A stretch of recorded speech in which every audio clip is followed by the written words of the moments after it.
chapter 4, the audience of the encyclical, this is in a lot of ways the first place that he's really defined the audience that he's directing the encyclical to is the whole human family.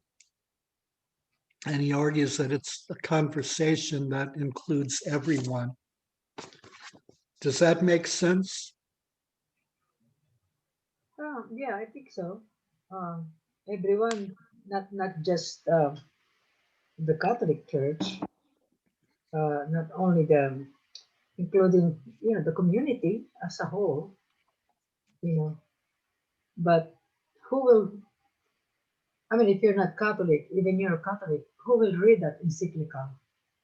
I mean, unless somebody tell them about it, you know. Well, when the Holy Father released the encyclical, he did it in a mixed company that included environmental activists and atheists who were concerned with the Uh, environment.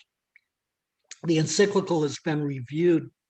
And I think we discussed this in the first class. The encyclical has been reviewed by, favorably for the most part by a whole range of secular people. A number of scientists have reviewed it. yeah. A number of environmental activists have reviewed it. Some atheists have reviewed it.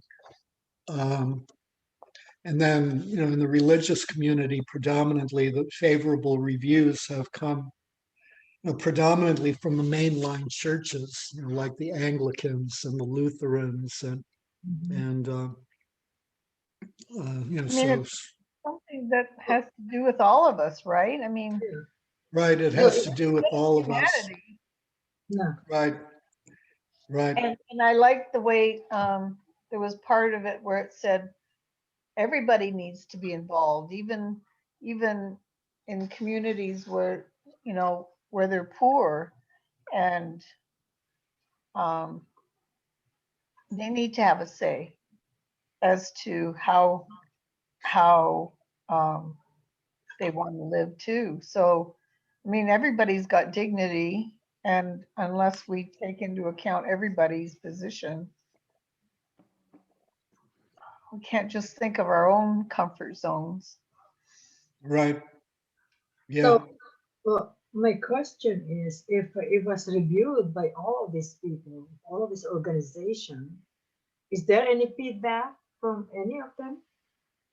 I mean, at least they could say, well, yeah, we believe it or we don't believe it, or yeah, we agree and we wanna, make a difference or something like that. You know? Well, there's been. I mean, it's hard to tell. Separate the effect of the encyclical from the general. I mean, there's been a growing trend to recognize that um, our world is in profound crisis, Yeah, and you know, even parts of corporate America are becoming committed to some kind of being committed not only to recognizing that the climate is in our common home is being degraded, but also being committed to recognizing that human life on our earth is being degraded along with everything else. So there's for some companies there's been a lot of emphasis on diversity training and recognizing differences among us and recognizing that everyone has strengths, whether we like to think so or not. So yeah. they've been particularly focused on issues of racism,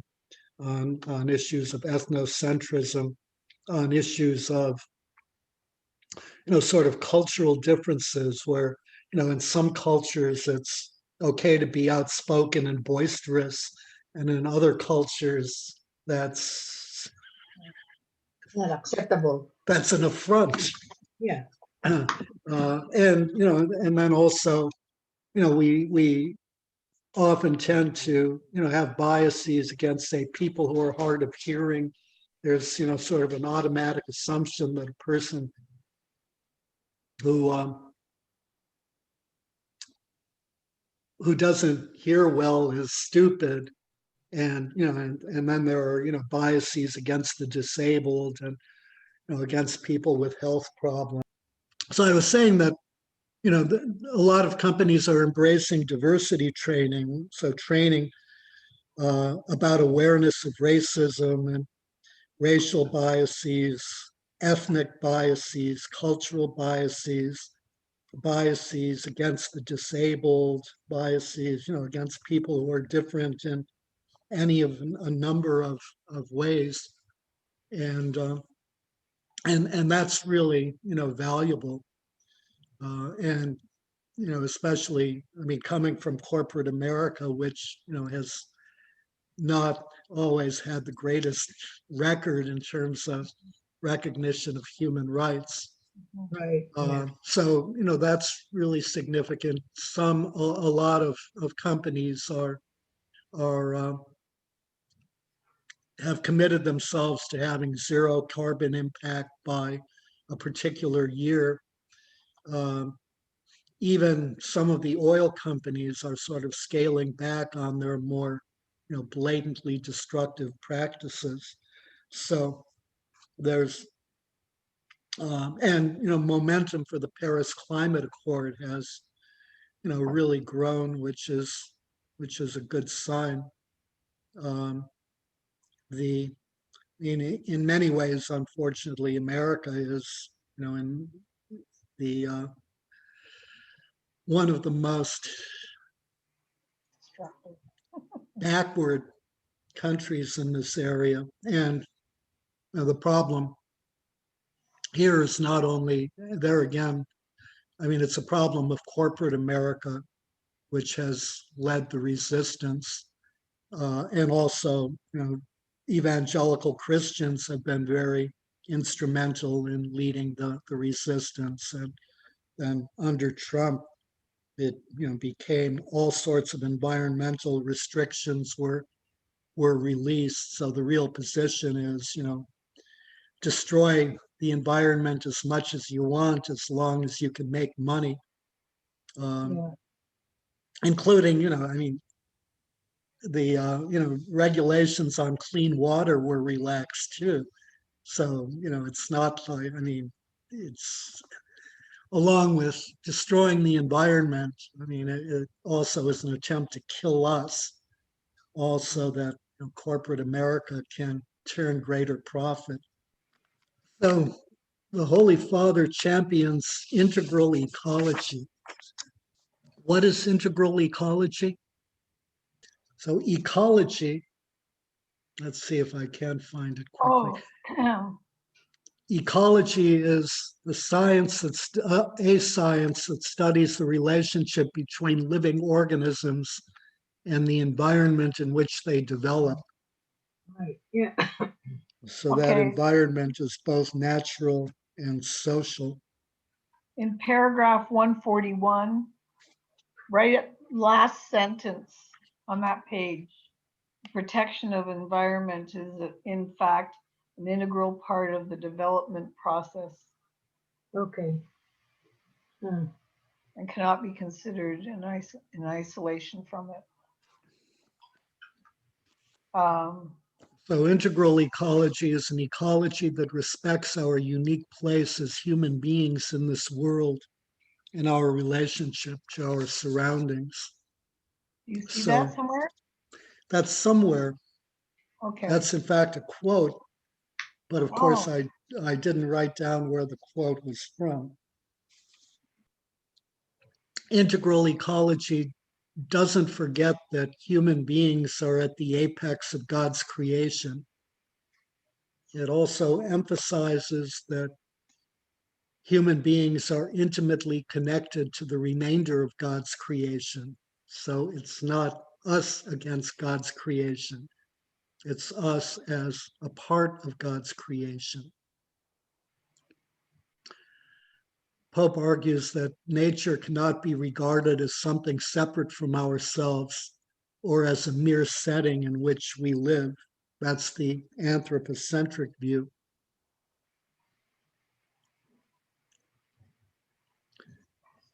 And also that the human environment, the family environment, the work environment, the urban environment, interpersonal relations, social relations, and social conditions, economic conditions, political conditions, civic problems all have a profound impact on the environment.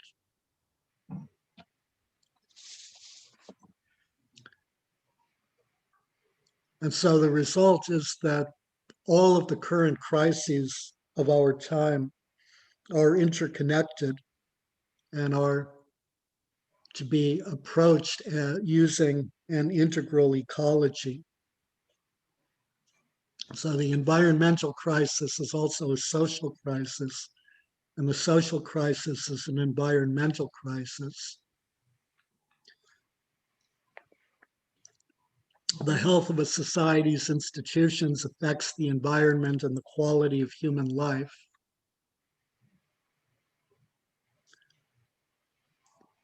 And so what he's trying to, one of the things he's trying to combat against is sort of compartmentalization. We spoke last week about how, everybody, most activists tend to focus on their issue. So Yeah. if it's extinction of species, they're concerned with extinction of species. If it's animal abuse, they're concerned with animal abuse or abuse of particular species or even particular breeds of dog and cat.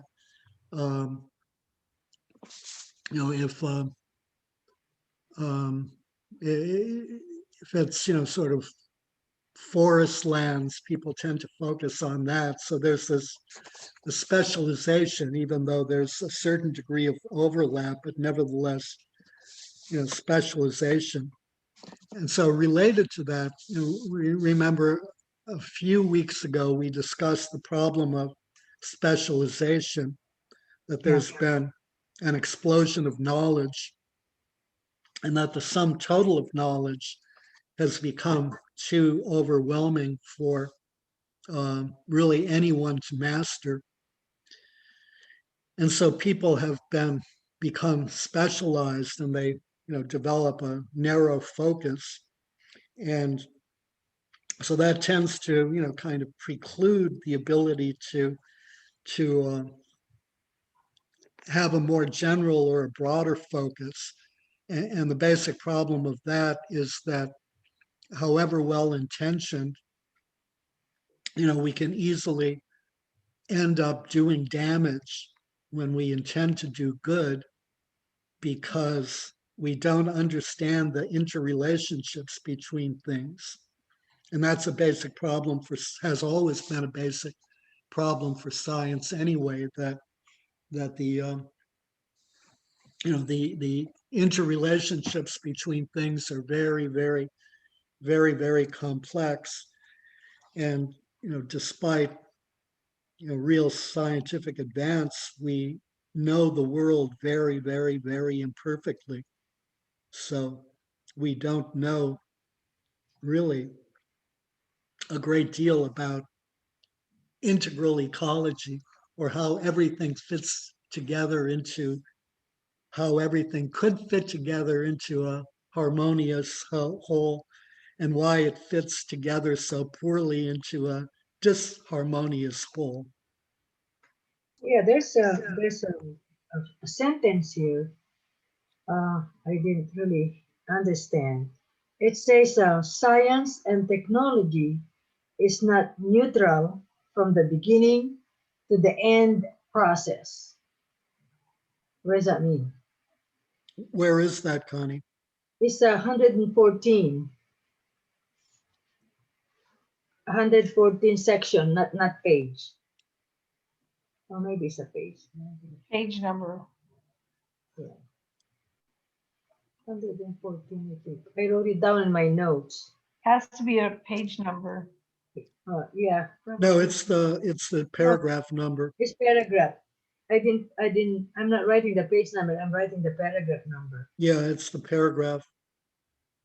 114. But that's way back in another section. Yeah.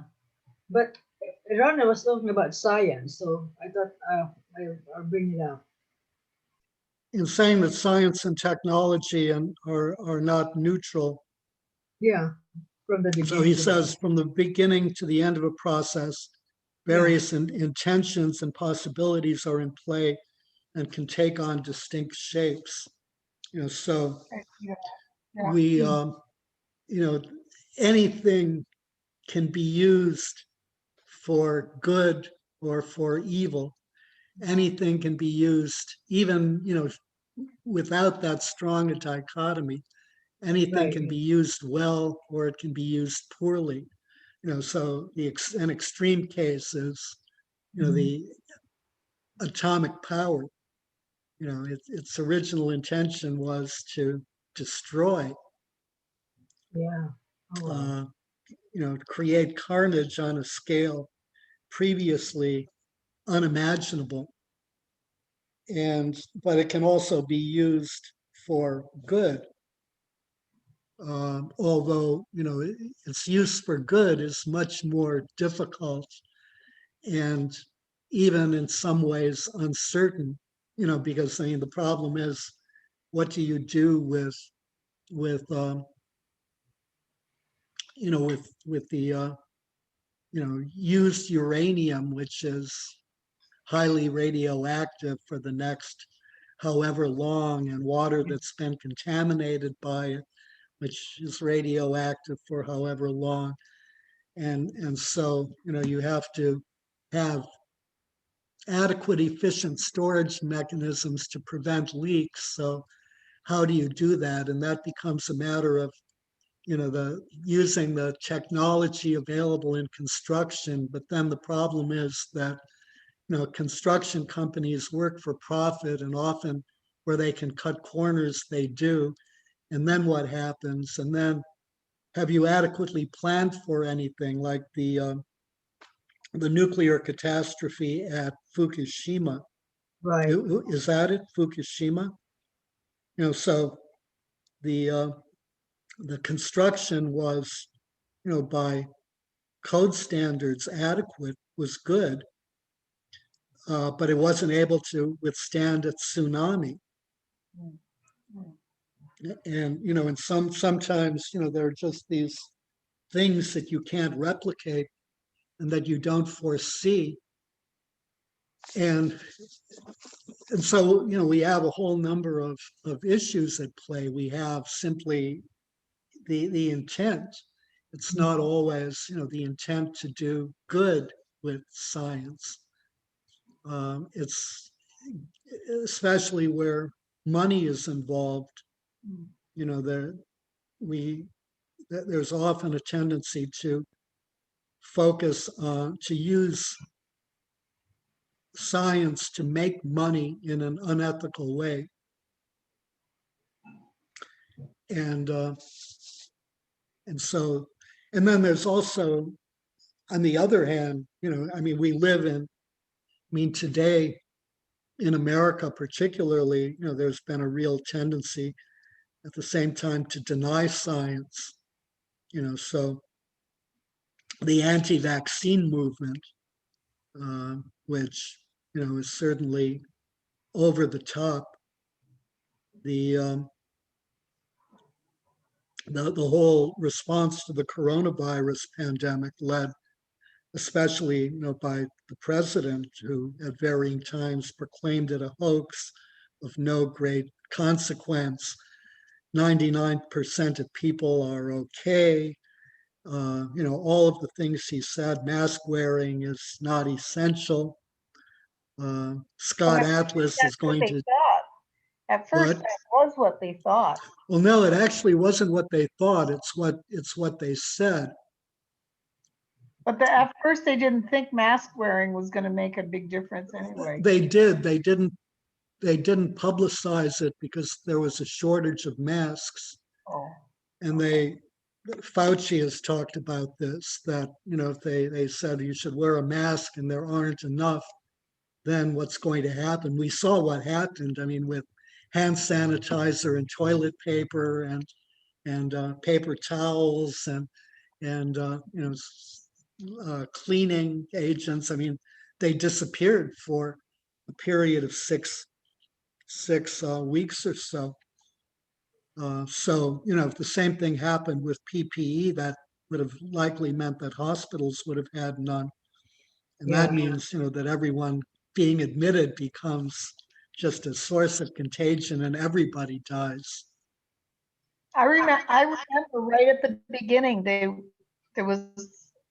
was a run on masks Yeah. and they were being shifted. Yeah. It's all over the place. But the Yeah. major resistance, Scott Atlas joined the coronavirus task force quite late, and he was a champion of Yeah. no masks and no social distancing, and Trump announced that he was going to take us to the next level, and he indeed did. Shortly after, and with his help, the number of daily cases climbed to about 300,000, and the number of deaths rose precipitously shortly after that, and it's still high because of the amount of time it takes for people to die from coronavirus, which can be very protracted. So the So- first time we heard this in February. I think I heard that they know about it in January, but they didn't say anything until somebody died. Yeah. I mean, they first, I mean, it was first reported in December Yeah. in China. And then they didn't do anything about it. They think it's not gonna come to the United States. Mm-hmm. Yeah. I mean, for the early stages, you can you can understand it because, it's a new virus. You don't know really, I mean, there's no real data yet. Yeah. So, and on the one hand, you can't be alarmist, at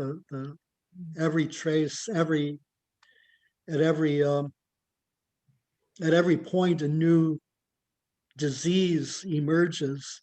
You can't simply shut everything down, or everything is going to be shut down all the time.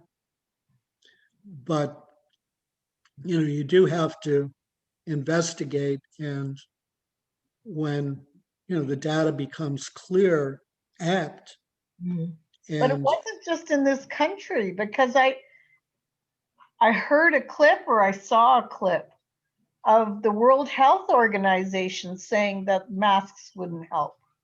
It was in that meeting in the Mhm. World Health Organization. So, I mean, that's probably where he got it from.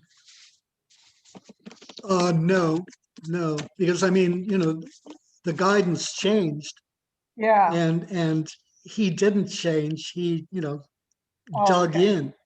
Okay. So, yeah, and also, he had no expertise in epidemiology. He was like, what was he, a neurologist? I don't Yeah. remember. And also, I mean, very much like, we discussed in the very first class the pattern of scientific denial. Yeah. And so one of the things is you do all of your stuff in public and not for the scientific community. And so, I mean, this guy wasn't an epidemiologist to do anything in the scientific community in the first place. Mhm. So, but actually, so one of the things he does, the Holy Father does, is he calls for um, academic freedom, or freedom for scientists to investigate freely. Mhm.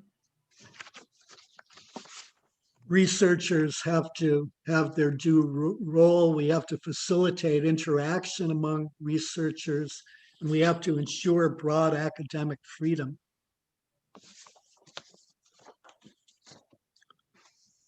So there's still the underlying ethical issue of, what values does science serve?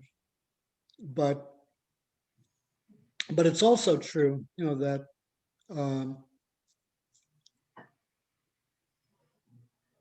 there's, as we see from the we've seen it in an ongoing way, but most acutely under Trump, that there's an enormous amount of interference with science. Trump constantly, at the point that the pandemic broke out, the CDC was sort of the gold standard of public health organizations.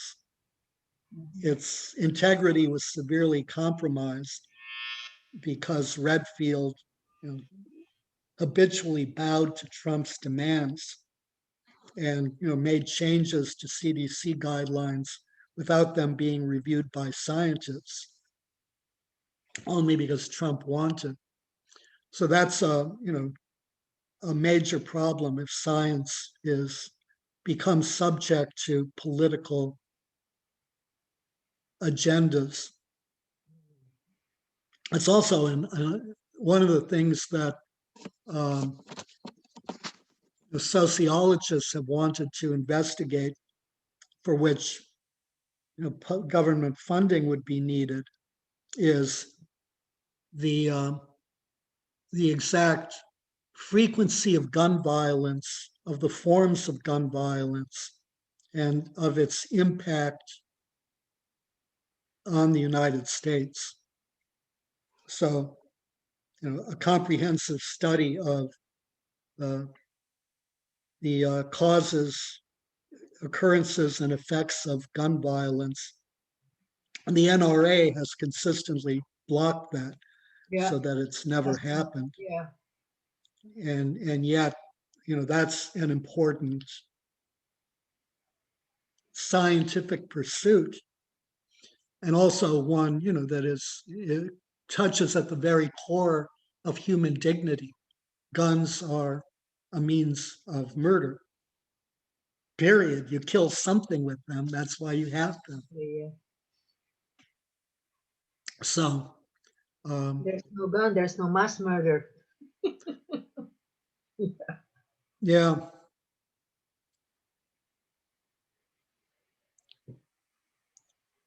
Yeah, you either kill people or also hunting, which personally I I don't don't like approve. I don't Yeah. approve of. Yeah. I really like this paragraph um, about the indigenous people Yeah. and respecting that they felt, they felt their land was sacred and a gift from God. And Uh-huh. Oh yeah. And they're disappearing little bit at a time now. The Yeah. because we're imposing our culture on them. Yeah. Well, plus they want to take their land. That they build something, on it.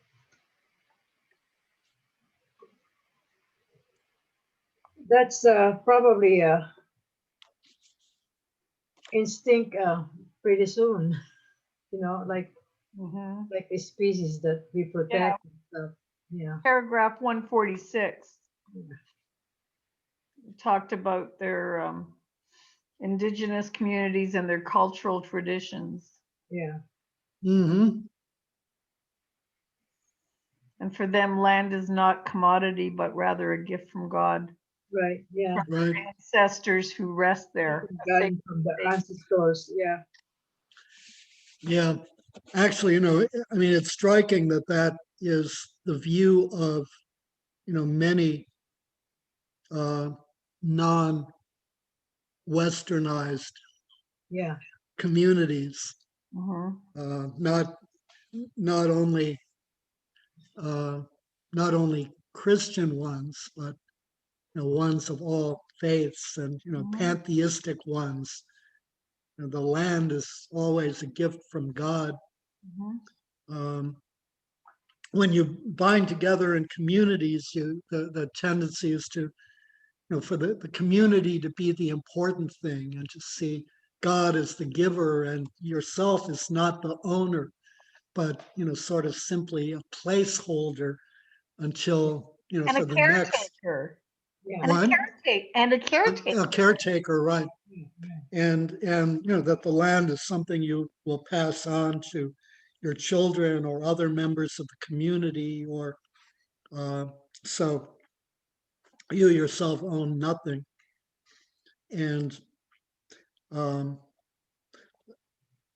so, yeah, what I found, really interesting about that is in many ways it's sort of a return to um, or a formal statement of, like what was the Christian, philosophy of evangelization until, the Columbus invasion of the New World.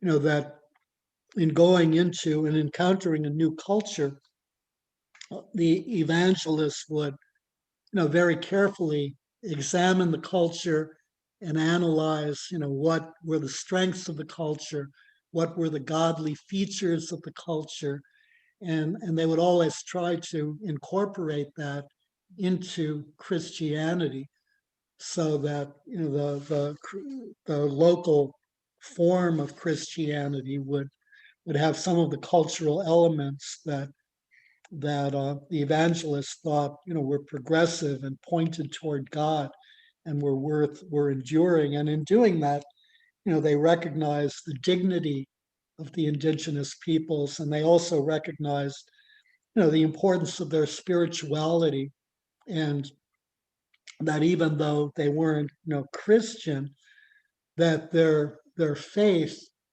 had elements of godliness and elements that pointed to God. So in a lot of ways, we've lost that insight today, and particularly evangelical Christians who have lost that insight, in believing that, kind of taking this hard line that, the only way to God is through Jesus Christ, which is both true, but the hard line of it is a hard line. The major, who is Christ? He's the hardline view really is that he's this imaginary friend in who you have to, place your faith. But John says that he's the Word of God, right? And so the Word of God actuates the thoughts of God, and the Holy Spirit implements them from the creation story in Genesis. And so that means that all of God's creation points to God and it points to Christ, because Christ spoke and it was. So that's the basis for the fathers saying that we can come to a knowledge of God simply by observing the world around us, that all things point to God. So, when we forget that, we begin to look down at other religions, and that's a huge problem for Christianity. We begin to look down at other cultures. We see, especially as West Europeans, we tend to see our culture as superior to all other cultures, and other cultures as being quaint. if that. Hmm. Quaint is even positive. For many people, other cultures are totally devoid of any redeeming value. Hmm. And and then, we then compound that with ethnocentrism, with racism, and then we end up seeing us as the us and them as the them. And out goes loving your neighbor as yourself. That isn't even possible. Mhm. So I thought that was really, really important. And he's right. So he talks about a number of components of integral ecology. One of them is environmental ecology. Then he talks about economic ecology. And so for economics, the problem is, that economic systems aim at, producing things. And so, a predictable production process ends up with a predictable product. Standardization aims to simplify procedures and reduce costs. And the goal of an economic system is to increase wealth, to increase the amount of goods sold, and to make land and property and homes more valuable and profitable. And so in that process, the effect of economics in the world is never considered.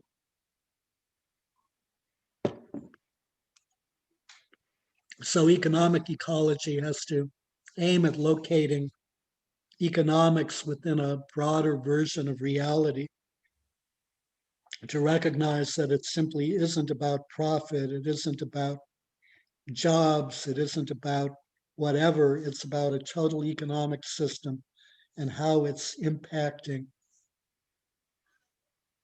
the world around us and the world as a whole.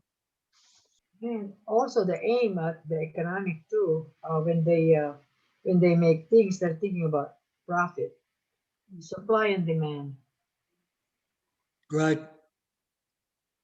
Supply They and are thinking, demand, but they also artificially create the demand right, so that they yeah, can supply it. I so mean, they can sell more. Yeah, yeah, since I've been down here, I've been watching television, which I ordinarily don't do. And there have been, there are all of these ads from drug companies for all of these largely obscure drugs. oh gosh, yeah. And you know how And, much those drugs are, and you know, And if you can't afford it, yeah, we'll help you. help it's the you. heavy insurance. Yeah, Yeah. It's they're very very, very nice of them. expensive. Yeah. And many of them, I mean, there was one about, if the pill you take if your toenails have turned blue or something. And it's like, and then they read off the list of side effects, and it's like, I know. may cause, may cause death. Yeah. Let's take a chance on that. They cure one thing and then the side effects is like 10 of them. Yeah. Yeah. So what goals does economics serve is a really major issue. And the the ethics of the business world is a major issue. And the goal is money, profit, Mhm. and everything else can easily be put to the side. Yeah. They don't care what's gonna happen to to the population as long as they're making profit to the stuff that they produce. Right. Yeah. Yeah, there's also one of the things that really strikes me often about some sections of the economy is that they fundamentally are, sort of depleting everything and sort of producing, products cynically because they see no real future for themselves. So it's, sort of kind of grab the money and run now while we still can, and the getting is good. And and uh, and so for some segments of the capitalist economy, there's like no hope. And so it's let's make the money now while we can. Yeah. The going is good, and the later on in his encyclical, he the Holy Father argues that we have to focus on future generations. We have to see ourselves as leaving the world um, a better world for those who come after us, which we're, The end of this chapter, he mentions that. yeah, Yeah. intergenerational solidarity. Mhm. What kind, right, concern for future, yeah, it's number 115, paragraph 159. Mhm. And so for,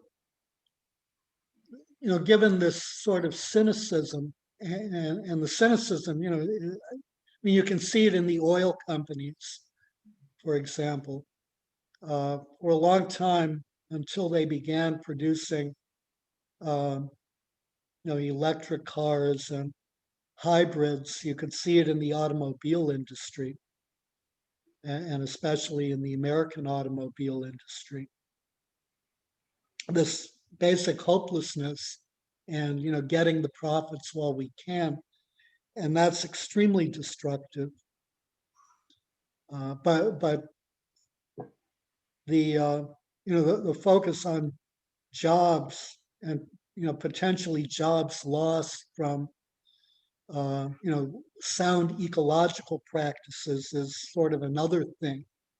Mhm. That the reality is that uh, more jobs tend to be created than lost, and that one just has to simply kind of reimagine what can be done.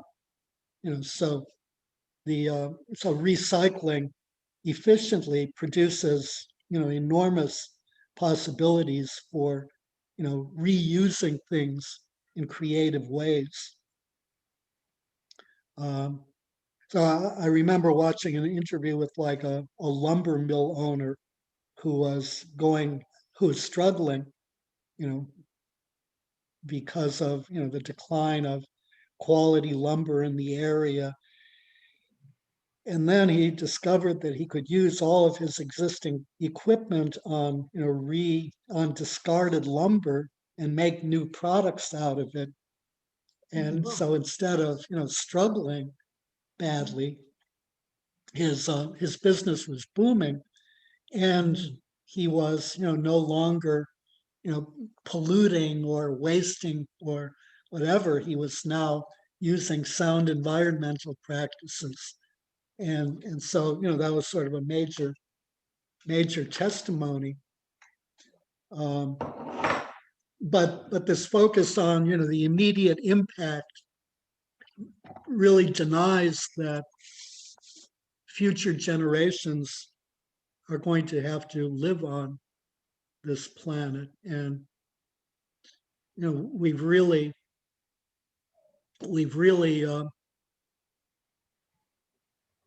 and not only our children, but everybody's children, we've really lost, I think, sight of that as a culture. I mean, we either completely forget about the lives our children will be living and their children, or we forget about the lives that other people's children will be living because we're privileged enough to, make sure that our children will be living comfortably. So, so that's, and that's very troubling. What are we leaving our children, Yeah. especially at this point in American society, where not only are we facing this huge ecological crisis, but we're so polarized, and especially polarized over these crazy ideas like the Democrats are running slavery things out of pizza parlors. And that's bonkers, and yet there are millions of people who believe it. It's really sad.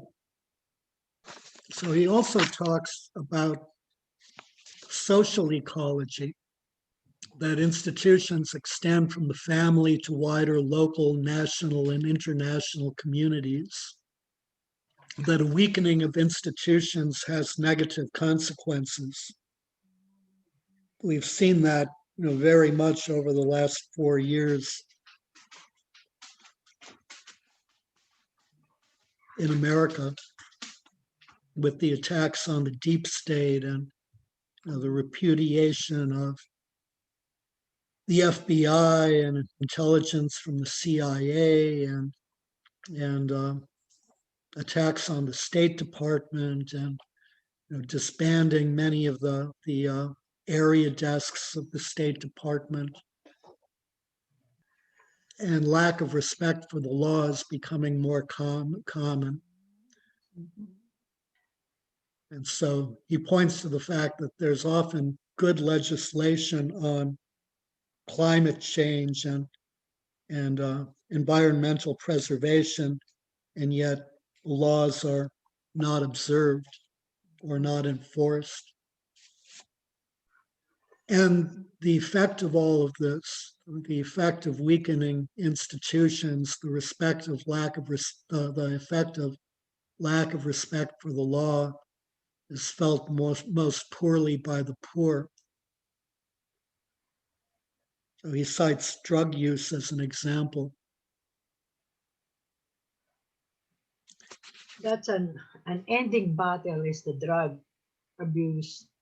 The drug that comes to the United States from different countries, like From poorer countries.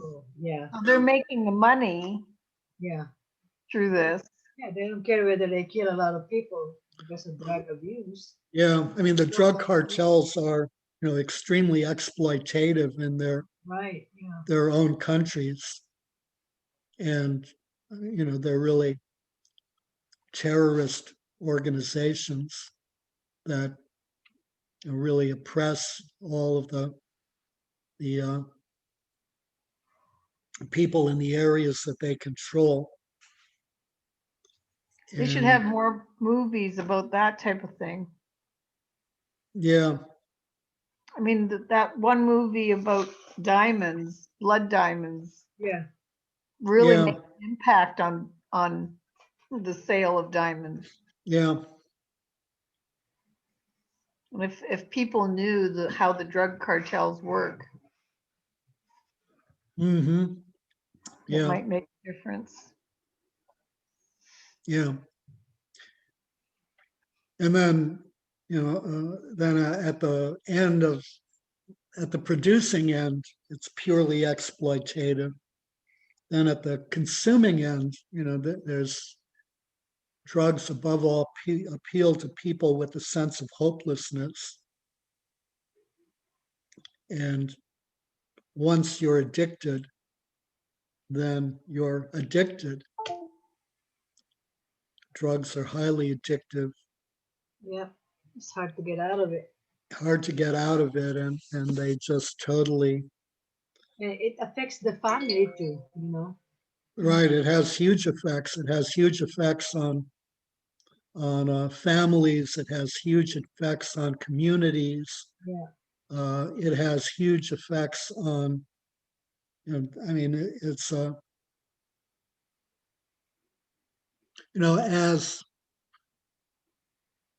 as individuals, we all have unique gifts to give to society, to those around us.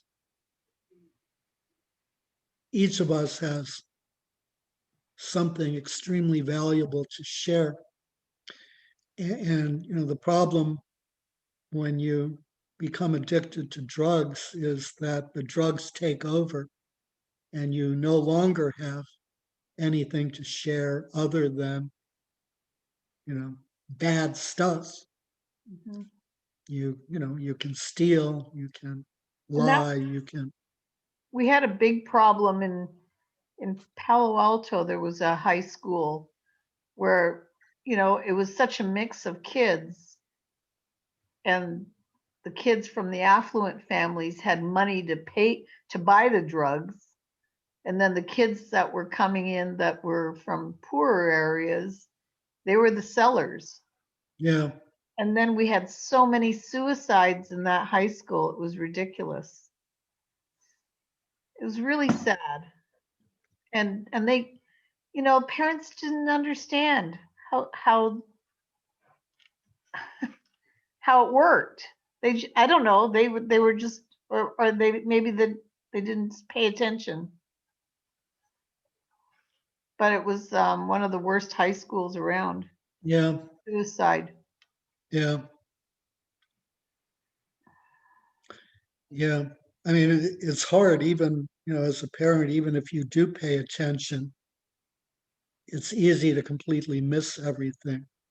But it's hard when you set the standards so high for your kids, though, you know, Right. and I don't know. I just Yeah. I mean, no, yeah, that's true. I mean, yeah. yeah, it's a complex issue. Um, yeah, setting standards high. As a parent, you optimally want to recognize your child's individuality and Mhm. recognize their strengths and their weaknesses and allow them to develop freely as opposed to dictate the path for them. That's um, Mhm. And you don't have to provide everything for them. When we lived in San Diego, the kids had drove better cars than all their teachers in the high school. yeah, And right, it was like, really? The kids smashed up that brand new BMW, the latest Right. latest model. And what did the parents do? Turn around and buy the kid a new one. right, Yeah. yeah, no biggie. No big deal, right? No, They got the money. It was terrible. no, no, actually, I mean, it's like the worst of both worlds. It's on the one hand, there's this pressure to be something who you may not be.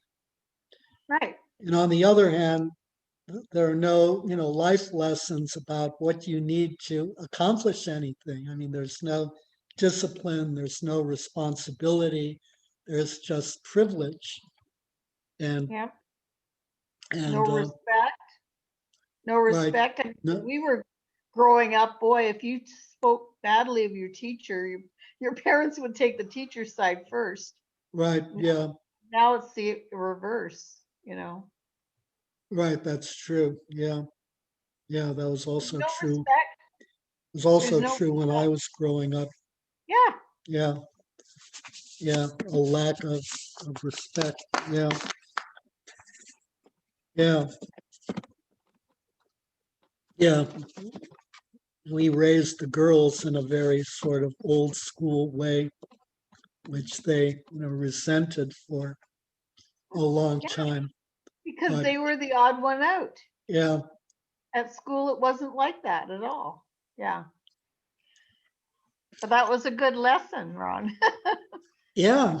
I mean, yeah. I mean, we aren't our belongings. Although unfortunately, in this society, many of us are our belongings. That's really tragic. Mhm. Um, Let's see. my goodness, we're almost out of time. Are we? Yeah, it's 8:26. Oh my goodness. We still have that human ecology and the principle of common good and justice between the generations. Uh-huh. We can discuss that next week. Okay. Yeah, That would end that chapter. we'll discuss it next week. Yeah, This is a good chapter. yeah. It's really loaded of information. It's a lot of information.